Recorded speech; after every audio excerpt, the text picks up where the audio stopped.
catatan Walhi terhadap proyek Rempang Eco City dan bentrok di Seruyan.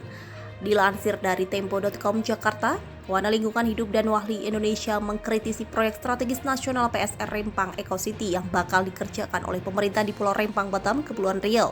Pada babak pertama, investasi dari pengembang PT Makmur Elok Graha MIG menggait investor Cina CI Group. Menanggapi hal tersebut, Manajer Kajian Hukum dan Kebijakan Walhi Indonesia, Satrio Manggala, menguraikan beberapa dampak lingkungan yang berpotensi terjadi buntut dari Rempang Eco City.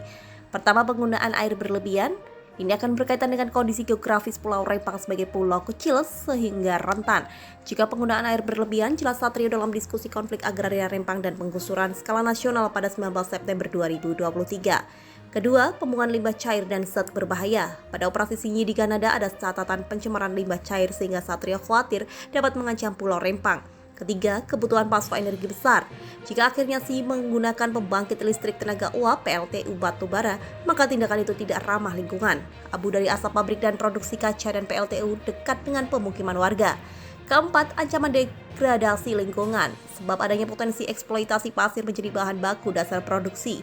Kelima, ancaman limbah padat dan berbahaya lainnya. Tawaran pemerintah terkait relokasi warga terdampak yang tetap tinggal di Pulau Rempang akan sangat mengkhawatirkan.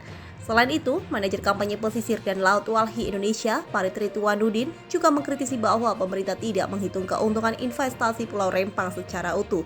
Pemerintah hanya membahas terkait meningkatnya dampak ekonomi, tidak menghitung kehilangan lain akibat investasi tersebut.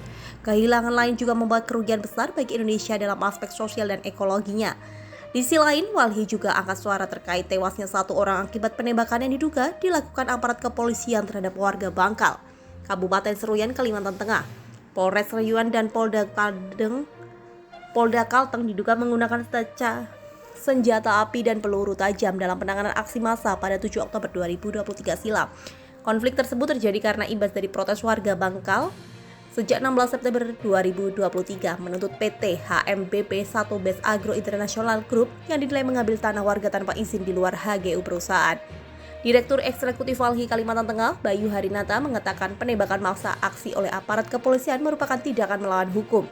Dugaan penggunaan senjata api dengan peluru tajam dalam penanganan aksi massa adalah kejahatan yang tidak bisa diabaikan, tegas Bayu pada 7 Oktober 2023. Walhi menyesal fakta bahwa kepolisian yang seharusnya melindungi masyarakat malah menggunakan gas air mata dan peluru tajam tidak sesuai prosedur.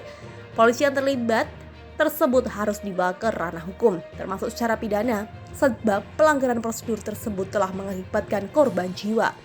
Manajer Kampanye Hutan dan Kebun Walhi Nasional Uli Artasiagan pun bertanya-tanya karena kepolisian malah mendukung perusahaan alih-alih melindungi keselamatan warga. Jika bekerja untuk perusahaan, maka kepolisian dibubarkan saja.